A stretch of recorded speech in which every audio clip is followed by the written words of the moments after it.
Hi, welcome to Connective Tissue by B. Cartilage.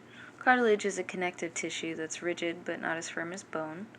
Cartilage cells are suspended in a ground substance or an extracellular matrix similar to a gel and filled with collagen fibers, which gives some elasticity to the tissue, but not much. Those cartilage cells are called chondrocytes, and they occupy small empty spaces called lacunae inside the extracellular matrix. Parts of the body that are made up of cartilage have an outer layer called a perichondrium, and that supplies blood and nutrients to the cartilage since it doesn't have a direct blood supply by itself. The most abundant type of cartilage is called hyaline. Its extracellular matrix has many thin collagen fibers, which are not very stretchy, and its main functions are protection and structure.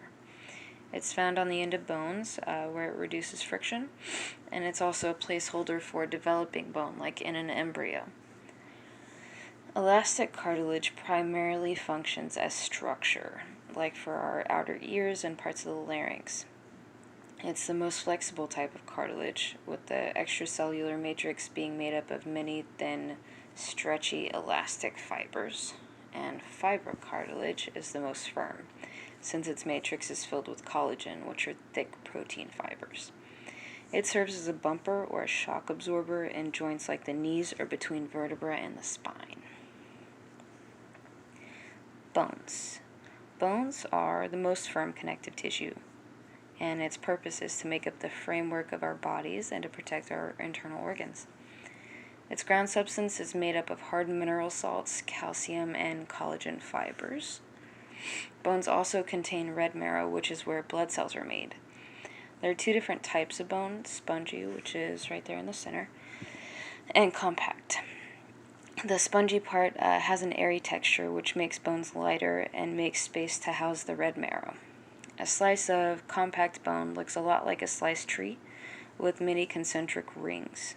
It starts with a tiny cell called an osteoblast that deposits rings of bone in thin layers around long tubes that house blood vessels called central or Hyaline canals, which are the center part right there. And the sets of Hyaline canals surrounded by all the layers of bone that are around it are called Hyaline systems or osteons, which are all near blood supplies since the canals have blood vessels in them. That's why bones are living tissues and can readily heal after injuries. Blood is made up of formed elements, and its extracellular matrix is plasma. That yellow part right there is plasma, which is a fluid. The formed elements in blood are red blood cells, these little guys, which transport gases throughout the body, the white cells at the bottom that fight infection, and fragments of cells called platelets that flock to places that blood needs to clot and help it clot. Thanks for watching B's TED Talk on connective tissues.